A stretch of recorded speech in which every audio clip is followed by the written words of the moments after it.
અને હાલ તો બિહારથી મહત્વપૂર્ણ સમાચાર સામે આવી રહ્યા છે, જ્યાં બિહારની રાજનીતિમાં ફરી એકવાર ખેલ થવા જઈ રહ્યો છે। જી હા, ઇન્ડી ગઠબંધનને દગો આપીને નીતિશ કુમાર એનડીએ સાથે જોડાવા જઈ રહ્યા છે। આજનો દિવસ બિહારની રાજનીતિ માટે મોટો દિવસ છે। નીતિશના ખેલના આગામી પગલા પર સૌ કોઈની નજર મંડાયેલી છે। રાજનીતિની હવાનું વલણ જોઈને પાટલી બદલવા માટે પ્રખ્યાત નીતિશ કુમાર વર્ષ 2024ની લોકસભા ચૂંટણી પહેલા પણ આવું જ કંઈક કરી રહ્યા છે।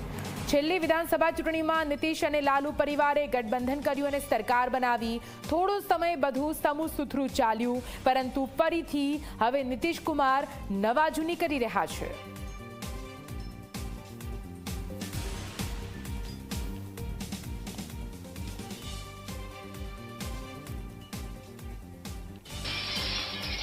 અને મોટા સમાચાર, બિહારના મુખ્યમંત્રી નીતિશ કુમાર થોડી વારમાં આપશે રાજીનામું। જી હા, પટનામાં નીતિશની પાર્ટી જેડીયુની મળી બેઠક। જેડીયુના નેતાઓએ નીતિશને નિર્ણય લેવા માટે અધિકૃત કર્યા છે। રાજભવન જઈ રાજ્યપાલને રાજીનામું સોંપશે નીતિશ।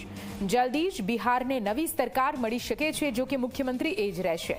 પટના રાજભવનની બહાર ચુસ્ત પોલીસ બંદોબસ્ત ગોઠવી દેવામાં આવ્યો છે। બિહારની રાજનીતિ હાલ તો પલટાઈ રહી છે। ફરી એકવાર ખેલા હોબે, પરંતુ આ વખતે બિહારનો વારો, જ્યાં જેડીયુ અને આરજેડીની ગઠબંધનવાળી સરકાર પડી ભાંગી છે।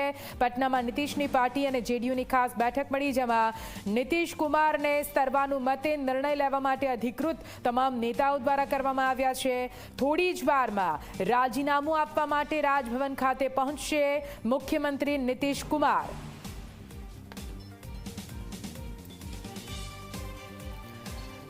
જો કે બિહારની રાજનીતિમાં ત્યાંનું અત્યાર હાલનું ગણિત શું છે તે જાણવું પણ ખૂબ જ જરૂરી બની જાય છે, જ્યાં આરજેડીને 80 જેટલી બેઠકો મળી છે, ભાજપને 78 જેટલી બેઠકો, જેડીયુને 45 બેઠકો, કોંગ્રેસને 19 બેઠક, આ તરફ લેફ્ટને 16 અને હમને 4, એઆઈએમઆઈએમને 1 બેઠક, અપક્ષની પણ 1 બેઠક છે। બહુમત માટે 122 બેઠકો જોઈએ અને કુલ બેઠકો છે 243। જો કે 122 સુધી એક પણ પાર્ટી પહોંચી શકી નથી, બહુમત હાંસિલ નથી કરી શકી, એટલા માટે જ અહીંયા જેડીયુ અને આરજેડી એક સાથે આવીને ગઠબંધનની સરકાર બનાવી હતી। જો કે હવે જેડીયુ સરકાર ફરી એકવાર કેવી રીતે બનાવી શકે છે તેના માટેનો આંકડો જોઈએ તો ભાજપ સાથે મળીને, ભાજપની પાસે 78 બેઠકો છે, ભાજપ સાથે જેડીયુ મળીને 122નો જે આંક છે તે મેળવી શકશે। અને સાથે સાથે હમની 4 બેઠક, અપક્ષનો જે એક ઉમેદવાર છે, જીતેલ ઉમેદવાર, તે પણ જેડીયુને સમર્થન કરે છે। એટલા માટે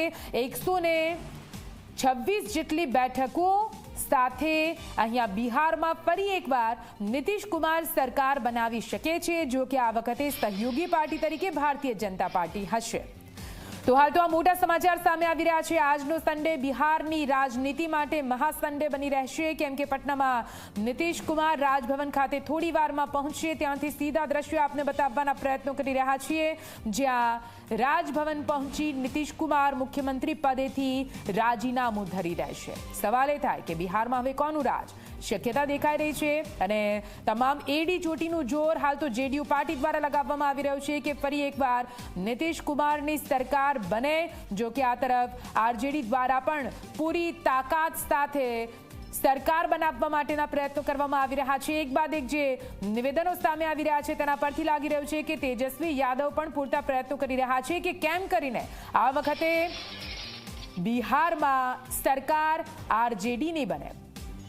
આરજેડી જો કોંગ્રેસનો સાથ લે છે, કોંગ્રેસ સાથે મળે છે, સાથે સાથે જેડીયુ અથવા ભાજપમાંથી 8 જેટલા ધારાસભ્યો ને ખેંચવામાં સફળ રહે છે, તો તેજસ્વી યાદવની સરકાર પણ બની શકે છે।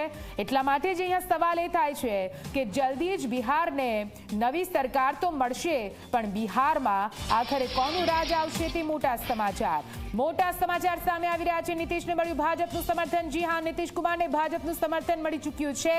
આ પહેલા પણ અમિત શાહની સાથે સાથે ભારતીય જનતા પાર્ટીમાંથી એક બાદ એક જે સંકેતો સામે આવી રહ્યા હતા તે ઉપરથી લાગતું હતું કે ભારતીય જનતા પાર્ટી સહયોગ આપવા માટે તૈયાર છે અને હવે વિધિવત રીતે અહીંયા નીતિશને ભારતીય જનતા પાર્ટીનું સમર્થન મળી ચૂક્યું છે। નીતિશને ભાજપનો સમર્થનનો પત્ર મળ્યો છે। ભાજપના 78 ધારાસભ્યોએ જાહેર કર્યું છે સમર્થન।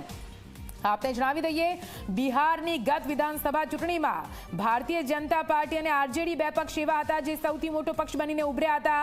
45 બેઠક સાથે જેડીયુ અહીંયા 45 જેટલી બેઠકો પર જીત મેળવી હતી. જો કે અહીંયા સરકાર બનાવવા માટે સફળ રહી હતી નીતિશ કુમારની સરકાર.